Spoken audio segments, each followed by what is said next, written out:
Betapa hatiku berterima kasih Yesus.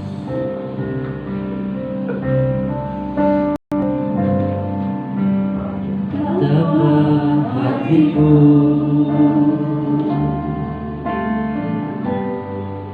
berterima kasih Yesus. Kau mengasihiku,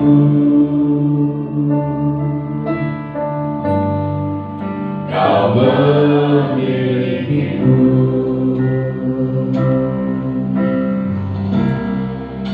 hanya ini Tuhan persembahanku, segenap hidupku, jiwa dan ragaku, saat ku memiliki harta kekayaan yang cukup berarti tubuh persembahkan, hanya ini Tuhan permohonanku.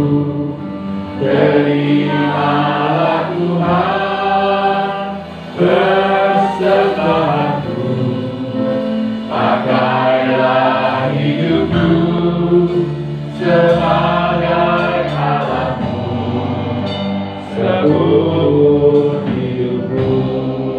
Betapa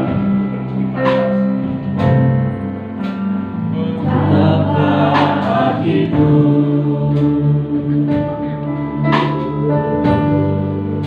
berterima kasih Yesus. Kau mengasihiku,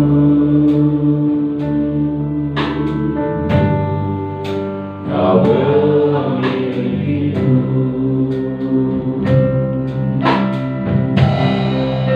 hanya ini Tuhan persembahanku, segenap hidupku, jiwa dan ragaku, tetap memiliki harta kekayaan yang cukup berarti hidupku persembahkan, hanya ini Tuhan permohonanku.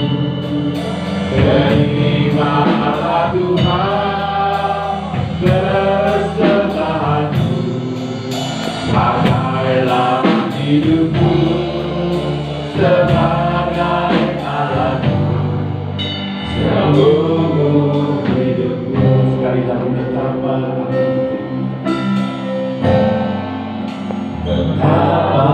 hatiku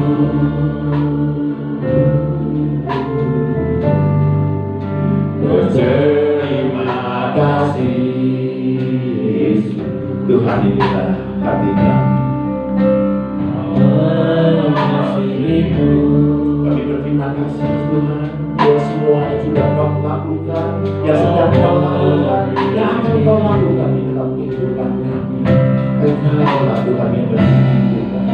Hanya ini Tuhan bersembahku, Kami sungguh mempersembahkan segenap hidupku, seluruh dan segenap jiwa dan ragaku, seluruh kehidupan kami. bahkan aku miliki harta Kami letakkan di mezbah-Mu Tuhan, yang cukup berarti untukku. hanya ini Tuhan permohonanku. Terimalah Tuhan persembahanku,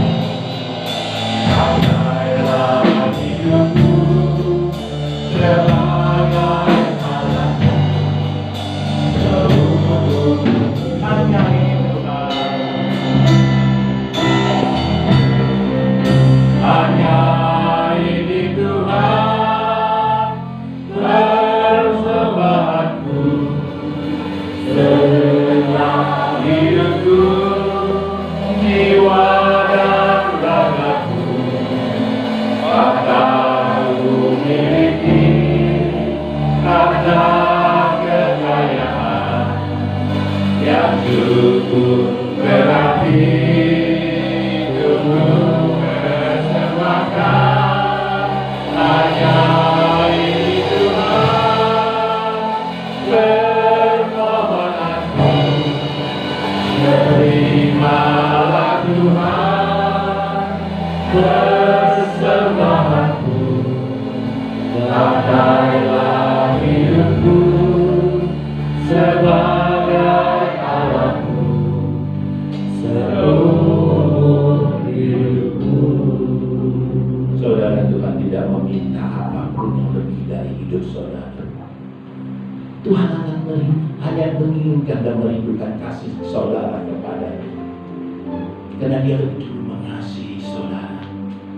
Dia rela mengorbankan nyawanya untuk kita semua. Segala-galanya Dia sudah lakukan karena Dia mengasihi saya dan saudara. Dia sangat merindukan, menantikan saudara hidup semakin dekat dengan dirinya. Dia merindukan saudara boleh bertemu di dalam surganya yang mulia. Saudara sudah disediakan tempat yang paling indah. Dia merindukan saudara mengasihinya sungguh-sungguh. Persembahkanlah hidup kita menjadi persembahan yang tulus dan berkenan di hadapannya. Menjadi persembahan yang memuliakan namanya.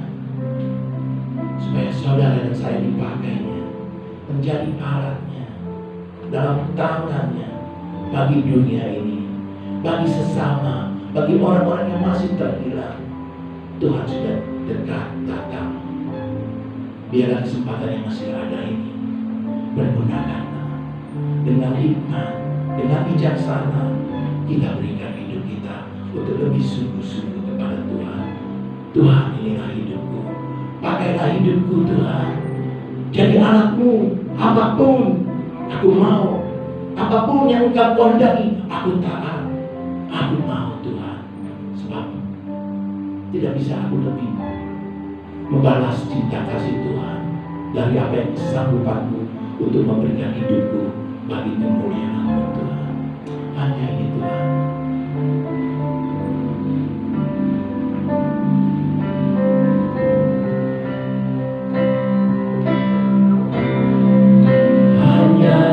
Ini Tuhan persembahanku, segenap hidupku, jiwa dan ragaku. Sebab tak ku miliki harta kekayaan yang cukup berarti untuk ku persembahkan. Hanya ini Tuhan permohonanku. Terimalah Tuhan persembahanku, pakailah hidupku sebagai alatmu seumur hidupku. Hanya ini Tuhan persembahanku, segenap hidupku, jiwa dan ragaku. Sebab tak ku miliki harta kekayaan yang cukup berarti untuk persembahkan. Hanya ini Tuhan permohonanku. Terimalah Tuhan persembahanku, pakailah hidupku sebagai alatmu seumur hidupku.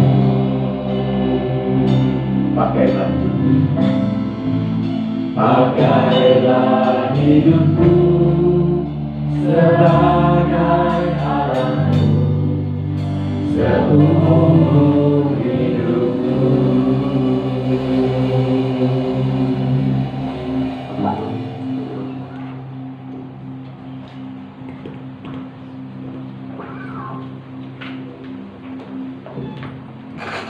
Kita berdoa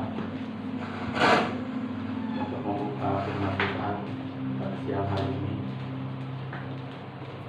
Terima kasih Tuhan, Kau begitu baik di dalam kehidupan kami anak-anak Tuhan. Sekarang Tuhan tiba saatnya kami akan mendengarkan firman Tuhan. Dalam Kau mau bersabda bagi kami Tuhan. Terima kasih Tuhan atas pimpinan-Mu, atas kesehatan yang Kau berikan bagi kami, dan juga kami sudah memuji dan mengucapkan nama-Mu. Kau ada di tengah-tengah kami. Amin. Terima kasih Tuhan. Semua hanya puji dan kemuliaan bagi nama-Mu. Sekarang Tuhan kami akan mendengarkan firman-Mu. Biarlah Kau memberikan mata hati kami Tuhan, supaya kami dapat menerima firman-Mu dengan baik. Amin. Sebab Engkau adalah Allah yang ada. Amin. Terpujilah bagi nama-Mu. Sekarang Tuhan kami akan serahkan firman Tuhan ini dalam tangan-Mu. Biarlah kami dapat menyimak dengan baik. Kau mau usir roh-roh ngantuk Tuhan. Biarlah kami dapat menyimak dengan baik firman. Dalam nama Tuhan Yesus kami sudah berdoa dan mengucap syukur. Haleluya. Amin. Amin. Amin. Puji nama Tuhan. Tuhan begitu baik dalam kehidupan anak-anaknya. Ya. Beberapa minggu yang lalu, ya, kita tahu gereja kita 3 minggu kalau nggak salah tidak kebaktian, dan juga sebetulnya saya minggu kemarin udah harus datang kembali, tetapi karena protokol kesehatan di kantor ya, saya juga takut nanti saya tidak pede begitu ya. Jadi saya harus dijadwalkan antigen di kantor ya, karena kebetulan ada satu tim di finance accounting. Dia sebetulnya dia accounting, dia itu chief accountant, dan dia selalu mau ketemu sama bos gitu. Nah, dia selalu tanya ke saya gitu, datang nggak bos gitu. Nah, kebetulan dia datang ke tempat saya ya kan. Terus akhirnya saya bilang ada, dia masuk ke dalam. Besokannya dia nggak masuk, katanya dia terkena ya.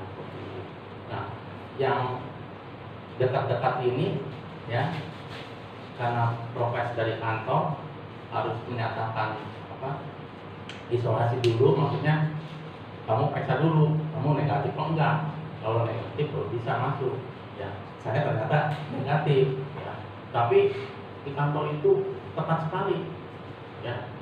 Udah negatif kamu mesti 1 minggu dulu lewati masa itu ya, kamu baru bisa masuk. Setelah itu pun juga sebetulnya saya sudah datang ini hari Minggu kemarin. Begitu masuk kantor juga dites lagi antigen ya. Begitulah ketatnya protokol kesehatan dari kantor saya gitu ya. Ya, jadi karena saya tidak pede, saya tidak mau nanti ada apa-apa ya kan, kita semua harus sehat-sehat saja ya. Saya sehat, saudara-saudara juga sehat ya. Seperti itulah ya. Jadi itulah keadaan sekarang ini ya. Zaman new normal ya. Saya aja dari bulan Desember sampai sekarang kurang lebih ada 7 kali atau 8 kali gitu. Kalau di kalau di kantor bilang dirojok gitu. Aduh. Nanti kalau ada orang lagi yang berhubungan gitu ya. Nah, saya juga harus, kalau dia positif saya harus tes lagi begitu. Itulah kalau di kantor begitu ya. Ya, saya pun juga mengucap syukur bahwa Tuhan selalu menjauhkan dari hal-hal yang tidak kita inginkan ya. Di nama Tuhan ya. Saya juga khawatir bisa menempatkan ke orang lain ya. Jangan sampai seperti itu ya. Nah, puji nama Tuhan. Nah, pada hari ini kebetulan saya mendapat tugas ya.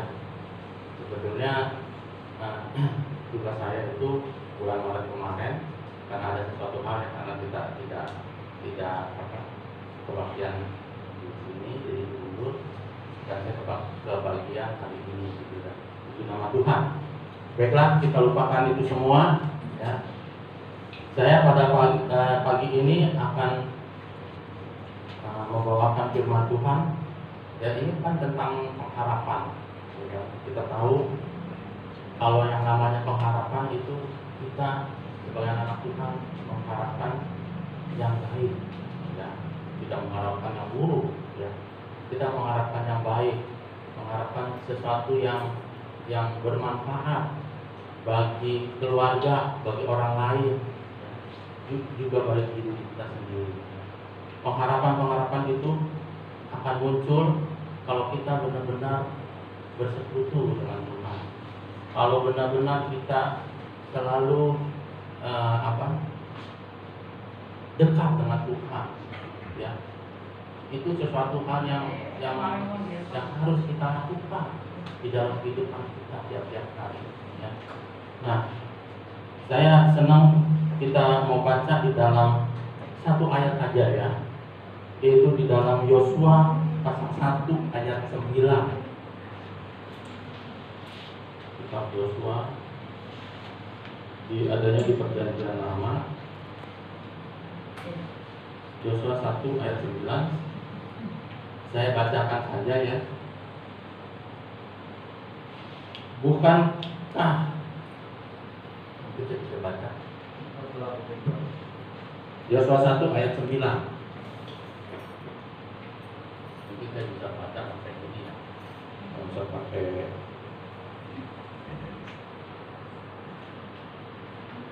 bukankah telah kuperintahkan kepadamu, kuatkan dan teguhkanlah hatimu, janganlah kecut dan tawar hati, sebab Tuhan Allahmu menyertai engkau kemanapun engkau pergi. Ini kata firman Tuhan buat kita semua ya. Di zaman yang sekarang ini, di zaman yang penuh dengan ketakutan, di zaman dengan penuh kekhawatiran, di zaman yang penuh dengan kebimbangan, keraguan, ya, Tuhan katakan melalui Yosua. Di dalam Alkitab ini dikatakan 10 pengintai itu yang masuk ke dalam mengintai tanah perjanjian, ada 10 orang, termasuk itu Yosua dan Kaleb. Ya. Tetapi dari 10 itu hanya 2 orang saja yang mempunyai iman yang teguh, ya, mempunyai hati yang tangguh, ya, tidak ragu-ragu, tidak khawatir, tidak bimbang. Ya. Nah, di zaman sekarang ini kita harus seperti itu. Ya. Makanya Guru Roni bilang kaum pria namanya kaum pria Kaleb, luar biasa. Kaum pria yang tidak ragu-ragu, tidak khawatir, tidak takut, ya. Kita harus seperti itu, ya. Nah, jadi yang pertama itu adalah kita mau kuatkan hati kita. Kalau kita berharap, ya, bagaimana kita harus kuatkan hati kita. Kita harus mantapkan hati kita. Ya. Saya pernah lihat pemain bulu tangkis, saya hobinya main bulu tangkis dulu waktu SMP, ya. Juga karena dua renang sama bulu tangkis. Waktu itu saudara sudah tahu lah ya, jagonya bulu tangkis siapa ya, Rudi Hartono, ya. Dia 8 kali juara All-England, tidak berturut-turut, 7 kali berturut-turut, ya. Belum ada orang yang seperti dia, ya. Nah, pada waktu itu dia, saya ingat saya menonton di TV. Waktu itu dia melawan musuh bebuyutannya tuh, Stephen Curry, ya. Ya, pada waktu itu untuk merebut juara All England 7 kali kalau tidak salah. Ya. Dan pada waktu itu set pertama itu Rudy Hartono kalah. Wah, saya emang kecewa. Ya, sebagai istilahnya sebagai pendukung ya, kecewa benar jagoannya kalah gitu ya. Tetapi pada set kedua lebih gawat lagi, saudara. Ya, mungkin ada yang pernah nonton kali ya, mungkin belum ini. Saudara tahu berapa? 14-1. 14-1. Rudy Hartono 1, Stephen Curry-nya 14. Dan Stephen Curry ini banyak laganya ya, untuk jatuhkan mental Rudy Hartono. Tetapi dia bermental yang luar biasa. Dia mempunyai hati yang teguh. Ya. Dia bisa lawan, ya. Dan terus ya angkanya bertambah. Pindah bola, waktu pindah bola di tangan Stephen Curry, tinggal satu lagi, pindah bola lagi, ya. Terus begitu. Akhirnya saudara 14-14, jus 3. Begitu jus 3, si Rudy ini kalah 15-14, diuber lagi 15. Terus dia dapat poin lagi 16-15 Rudy, tapi disusul lagi, ya. Akhirnya tinggal angka 1 aja. Tetapi bola ini waktu itu saya ingat di tangan Stephen Curry, ya. Dia udah pikir satu lagi nih, masa apa sih ya kan? Tapi dia salah. Dia sama nggak pas begitu ya. Wah, semuanya pada sorak. Wah, luar biasa. 16-16, tinggal 1 lagi. Dan benar saja, begitu dia main di netting, dia tahu Rudy kelemahan Stephen Curry, main di netting, dia kalah. Dan Rudy menang 17-16, ya. Dan pada set berikutnya dia dapat mengalahkan Stephen Curry. Ini luar biasa sekali. Ini maksud saya, ini contoh hati yang teguh, ya. Tidak goyah, ya. Tidak takut, tidak khawatir. Dia serahkan semuanya ke dalam tangan Tuhan, ya. Nah, kita pun juga seperti itu, ya. Kita harus survive di zaman ini, ya. Karena kita lihat banyak sekali masalah-masalah, ya, masalah ekonomi, masalah keluarga, masalah sakit penyakit, ya. Masalah vaksinasi juga, gonjang-ganjing dan sebagainya, ya. Tetapi kita percaya bahwa Tuhan akan memberikan terbaik bagi anak-anaknya. Amin, saudara. Amin. Dia akan memberikan yang terbaik buat kita semua, ya. Anak-anaknya yang selalu berharap kepada Tuhan, yang selalu setia, yang selalu mendekatkan diri dengan Tuhan, ya. Itulah yang diperlukan kita, ya. Nah, jadi yang pertama itu, kalau kita membuatkan hati kita mempunyai iman, ya. Hati yang teguh, iman, ya. Jadi kalau berbicara tentang iman, ya, yaitu kita mau menjadi pelaku firman, ya. Kita harus menjadi pelaku firman, ya. Dan juga kita harus menjadi istilahnya pernah mengalami sesuatu yang tidak enak, ya. Tetapi di dalam perjalanan rohani kita bisa menang, kita bisa survive, ya, di dalam pengalaman pahit kita, pengalaman yang tidak enak, ya. Saya percaya di sini banyak, ya, jemaat kita di sini yang mempunyai pengalaman rohani yang luar biasa, ya. Kalau saya selalu ingat waktu saya sakit aja, ya. Pada waktu saya sakit liver itu, ya, saudara tahu, 6 bulan, ya, seperti kayak orang di penjara, ya. Dan saya ingat terus itu, ya. Dan saya tidak akan lupa itu adalah pengalaman rohani yang luar biasa, ya. Sehingga kita mempunyai iman yang teguh, pengharapan yang baik, ya. Kita sebagai anak-anak Tuhan, ya, Janganlah kita mewarisi kekayaan kepada anak kita, tetapi kita mau mewarisi iman bagi anak-anak kita, supaya dia bisa survive di dalam kehidupannya. Ya, kalau saudara memberikan kekayaan, itu kalau dia tidak bisa pergunakan, habis. Saudara. Ya. Jangankan itu, sekejap aja kalau kita tidak berkenan kepada Tuhan, kita melakukan dosa di hadapan Tuhan, apa yang Tuhan berikan itu akan habis semuanya. Dalam seketika aja, ya, Tuhan itu Maha Kuasa. Kita tahu beberapa hari yang lalu di Nusa Tenggara Timur, ya, badai aja, coba, rumah semua habis, tidak ada yang tersisa. Ya. Makanya kita sebagai anak Tuhan tidak mau memberikan contoh iman yang teguh, ya. Hati yang teguh, ya, kepada anak-anak kita. Ya. Nah, kita mau lihat di dalam Matius pasal 9 ayat 22. Katakan,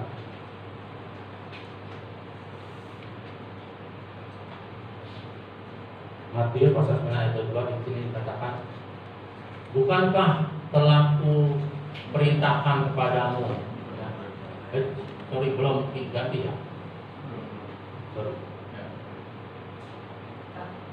Oh, bisa ya. Atau ada yang bisa bantu saya? Bisa dibantu. Atau ada yang bisa bantu saya? Matius 9 ayat 22. Matius 9 ayat 22. Tetapi Yesus berpaling dan memandang dia serta berkata, teguhkanlah hatimu, hai anakku, imanmu telah menyelamatkan engkau. Maka sejak saat itu sembuhlah perempuan itu. Ya, ini suatu hal dari firman Tuhan, ya. Tuhan katakan kepada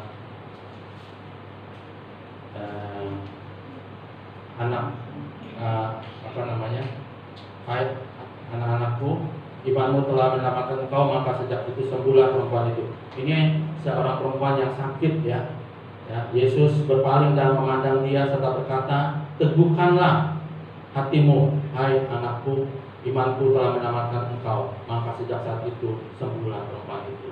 Ya, apabila kita juga di dalam pencobaan sakit penyakit, ya, kita mau teguhkan hati kita supaya Tuhan bisa memberikan mujizatnya kepada kita, ya. Jangan kita goyah, ya. Jangan kita takut, ya. Semakin kita takut, semakin kita akan sakit yang luar biasa, ya. Contohnya kalau kanker, ya. Kalau kita udah nervous, ya, itu tidak bertahan lama, ya. Dia pasti akan menggerogoti, ya, tubuh kita, ya. Tetapi ada juga orang-orang yang mempunyai iman yang luar biasa, ya. Pada waktu dia sakit kanker, dia bisa melewati itu, ya. Itu suatu mujizat yang luar biasa, ya. Suatu ujian iman yang luar biasa, ya. Ya. Saya pun juga belum pernah mengalami, tidak sampai kamu jangan lah, ya. Kita yang enak-enak aja, gitu, ya. Supaya Tuhan berikan kesehatan yang baik. Nah, juga di dalam Matius pasal 9 ayat 29, di sini juga dikatakan, saya mau bacakan 9 ayat 29, di sini dikatakan, lalu Yesus menjamah, ya. Lalu Yesus menjamah mata mereka sambil berkata, jadilah kepadamu menurut imanmu. Jadi Tuhan Yesus menyembuhkan orang yang buta, ya. Dia menjamah dan menyembuhkannya, ya. Jadikanlah kepadamu menurut imanmu, ya. Itu sesuatu yang luar biasa, ya, buat Tuhan, ya. Nah, lalu kita lanjutkan lagi, ya. Jadi yang pertama, kita mau punya iman yang teguh, ya. Hati yang teguh, ya, hati yang teguh. Lalu yang kedua yaitu kita mau jaga lidah kita. Apa bedanya ya? Pengharapan kita harus jaga lidah kita ya. Karena lidah ini adalah sesuatu pancaran hati kita ya. Lidah ini pancaran hati kita. Apa yang kita ngomong ya, itu bisa terjadi ya. Jadi saudara harus hati-hati dengan lidah ini ya. Apalagi ibu-ibu muda di sini ya, ada anak-anaknya, jangan sekali-kali mengatakan yang negatif kepada anak-anaknya. Kamu ini bodoh ya kan? Jangan ya. Berikan dia motivasi, kata-kata positif ya, sehingga dia ada harapan, ada semacam kata-kata yang baik lah, supaya ada pertumbuhan dari hatinya dia ya. Hatinya dia bilang, wah mama aku bilang aku pintar ya, aku tidak bodoh ya, cuma kamu malas tidak belajar ya, maunya main melulu ya. Makanya kamu belajar ya, jangan malas ya. Wah kalau mami saya panggil mami ya, mama saya dia memang seorang guru ya. Itu kalau ngajarin anak benar-benar ya, dia mau anaknya supaya sukses ya, kalau bisa sekolah perguruan tinggi ya. Nah adik saya ini siapa, Robert tuh. Dia ya, sekolahnya memang sulit, tapi sekarang biarpun dia sekolahnya begitu tapi luar biasa, dia bisa dagang-dagangnya hebat. Cuman dia terikat sama pekerjaan, jadi gitu ya. Biarpun itu tetap diusahakan, ya. Diusahakan terus sekolah, ya. Sampai lulus SMA. Tapi kalau ada saya yang nomor 4 tuh, yang namanya Pak Roy itu, itu otaknya jalan terus itu. Ngomongnya juga, bukan boleh tahu terus juga tahu. Dia selalu kalau ngomong yang positif terus ya. Sampai teman lawan bicaranya senang sama dia ya. Dan dia juga masuk ke perguruan tinggi, tapi waktu tingkat 1 kalau nggak salah. Dia ngomong ke saya, gue nggak mau sekolah ini, sekolah fakultasnya buang waktu.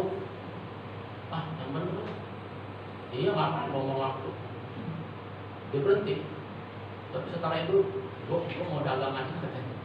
Ya akhirnya dia dagang gitu. Ya. Dia punya jiwa tuh, hatinya mantap. Udah ngomong begitu mantap, jalan terus, tidak ada bimbang-bimbang, tidak ada ya. Jadi itulah contoh ya di dalam kehidupan kita ya. Kita harus menjaga lidah kita. Itu juga pernah khotbah di sebelah katanya. Kejadian kan, supaya nama bapak ya kan, ketabrak kereta api. Benar. Makanya ini mulut ini, lidah ini kita harus jaga, harus hati-hati ya. Jangan kita ngomong sembarangan ya.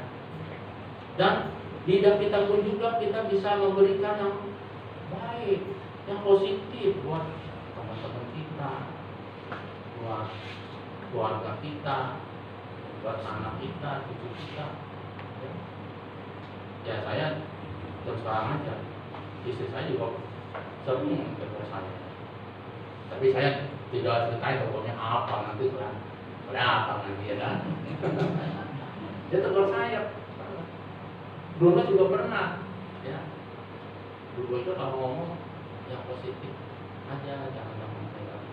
Seringan deh ngomongnya negatif terus. Saya robah ya kan. Jadi Tuhan memberikan kepada orang untuk kita memperbaiki diri.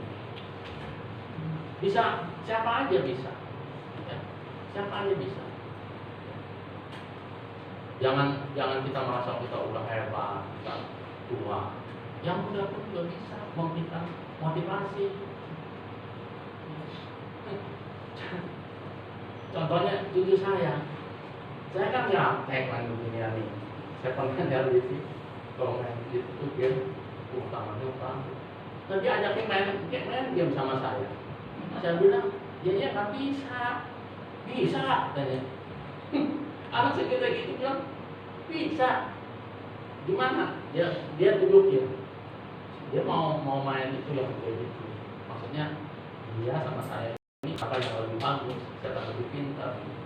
Ya dia yang sering main, ya. Kita salah terus. Ya ajarin lah kita. Ya, tuh. Anak umur 3 tahun ngajarin orang yang udah tua. Jadi ya seperti itulah. Ya. Jadi kita mau jaga lidah kita, sehingga kita bisa mempunyai pengharapan ya kepada istri kita, kepada anak kita, kepada kita, kepada teman-teman seiman kita. Ya. Itu sesuatu yang luar biasa. Saya senang kalau ada orang tua yang memberikan wejangan kepada saya. Saya waktu kebablasan. Baiklah, itulah yang saya mau katakan ya. Lalu kita lanjutkan lagi ya. Jadi pacaran hati itu bisa terlihat dari lidah kita, apa yang kita keluarkan, kata-kata kita ya. Jangan kita katakan yang tidak yang negatif ya. Lalu kita lanjutkan lagi, tunggu ayat masnya dalam Amsal 12 ayat 16 ya. Amsal 12 ayat 16.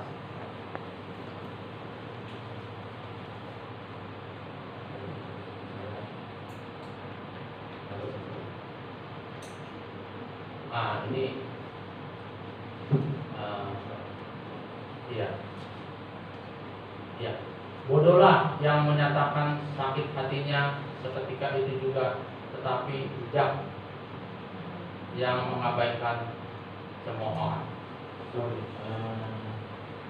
Amsal 12 ayat 19.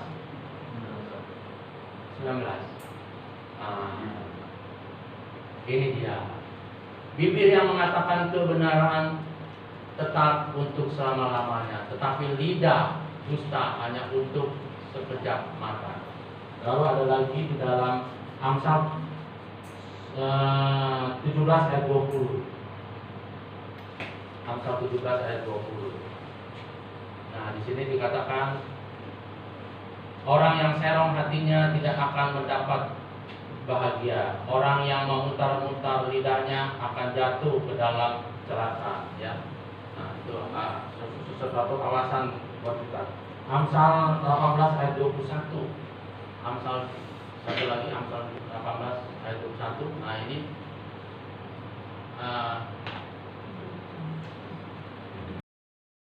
masih lidah.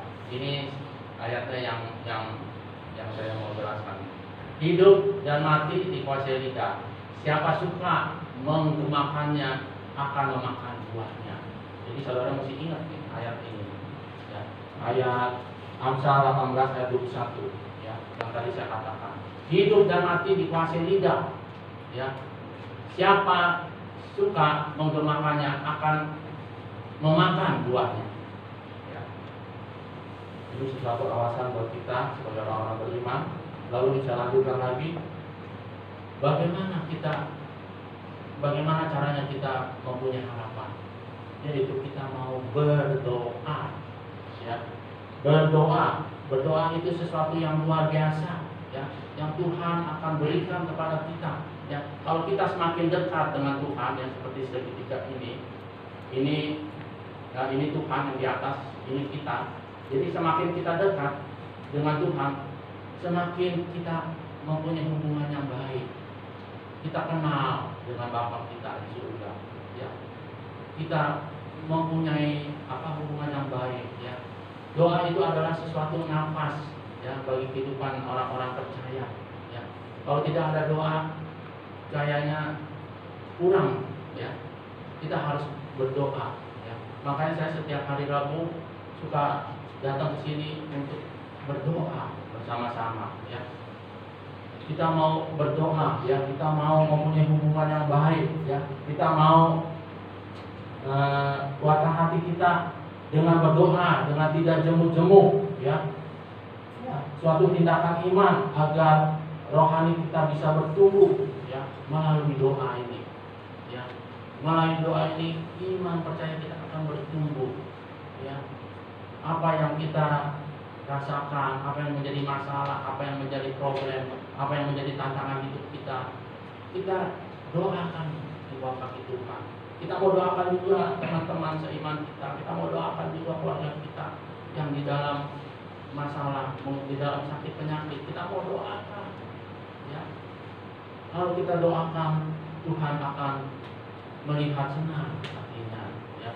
Kita doakan juga Bapak Gembala, Ibu Gembala kita, ya, supaya jemaat kita ini benar-benar mempunyai sesuatu rohani yang begitu luar biasa, ya. Jangan timbul tenggelam, ya. Jangan hari ini masuk, besok enggak, ya. Hari ini datang, besok enggak, ya. Kita harus rajin, ya, beribadah. Kita harus rajin berdoa, ya, supaya kita mau meningkatkan iman percaya kita. Saya senang kita mau lihat di dalam Matius pasal 21 ayat 13, ya. Matius 21 ayat 13.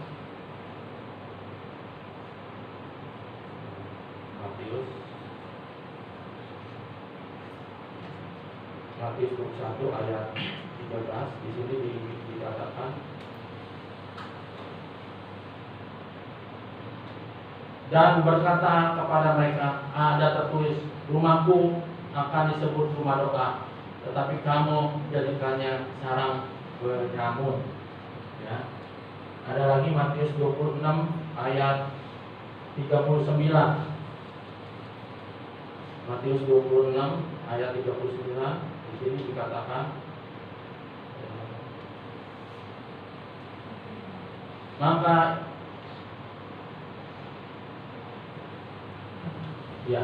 maka ia maju sedikit lalu sujud dan berdoa, katanya, ya Bapakku, jikalau sekiranya mungkin, biarlah cawan ini lalu daripadaku, tetapi janganlah seperti yang ku hendaki, melainkan seperti yang Kau hendaki.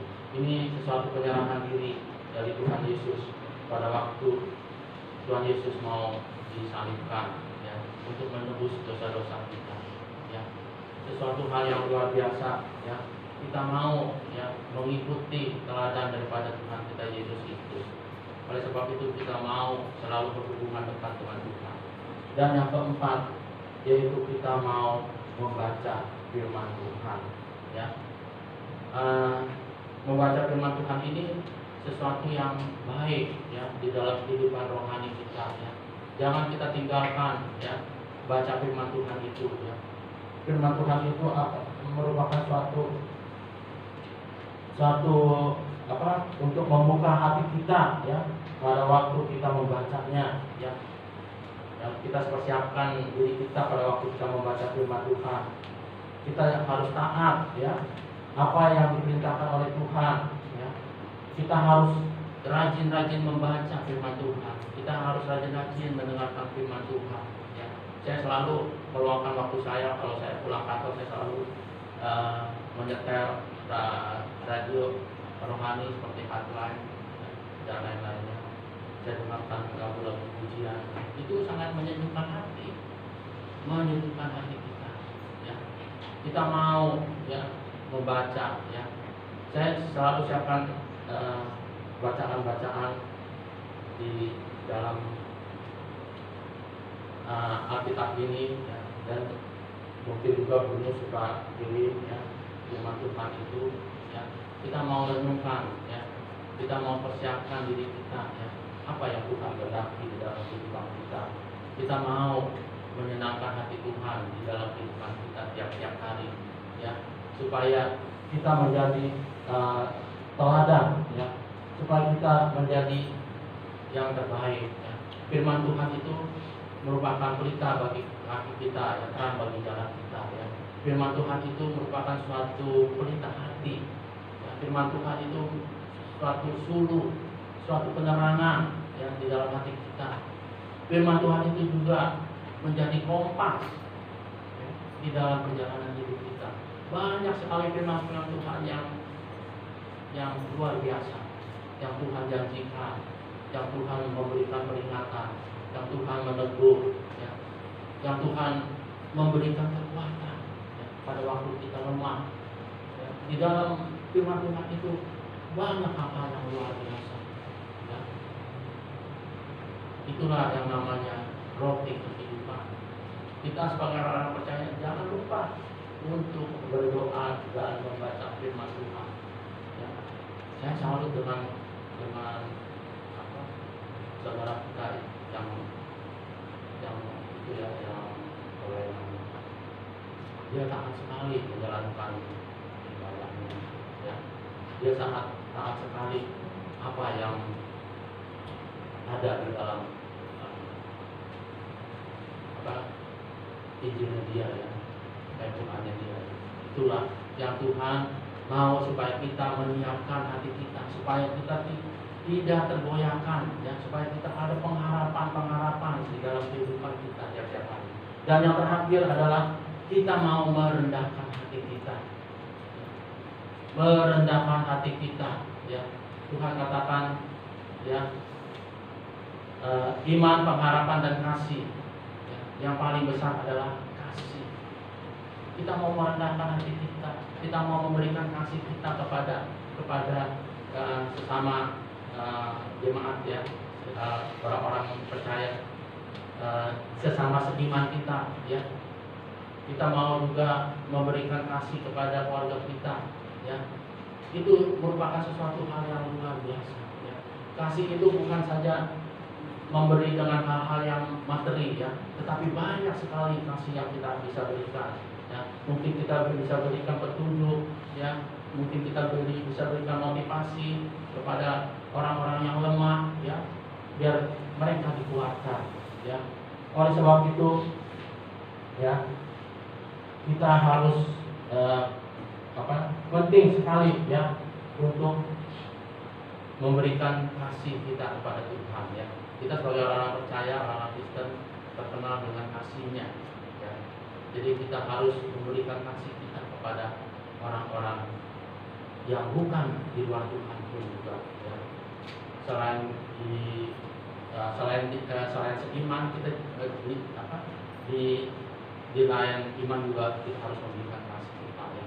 Kita kadang-kadang Tuhan mengajarkan kalau pipi kanan kamu ditampar, kamu kasih pipi kiri, ya. Pipi kanan kamu ditampar, kasih pipi kiri.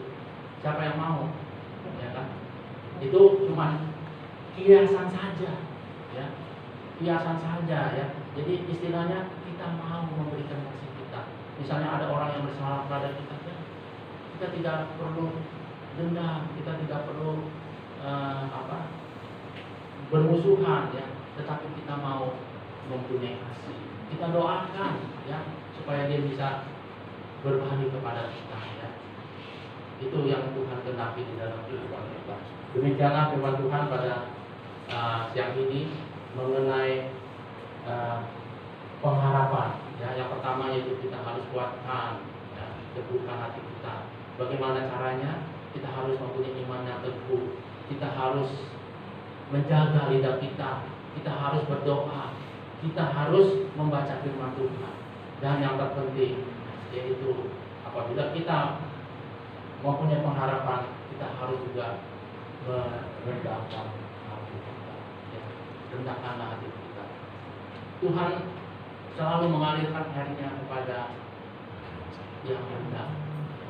Air itu datang yang rendah, turun yang rendah, ya. Sehingga kita banyak sekali, ya, ucapan syukur, ya, pujian-pujian kepada Tuhan, ya.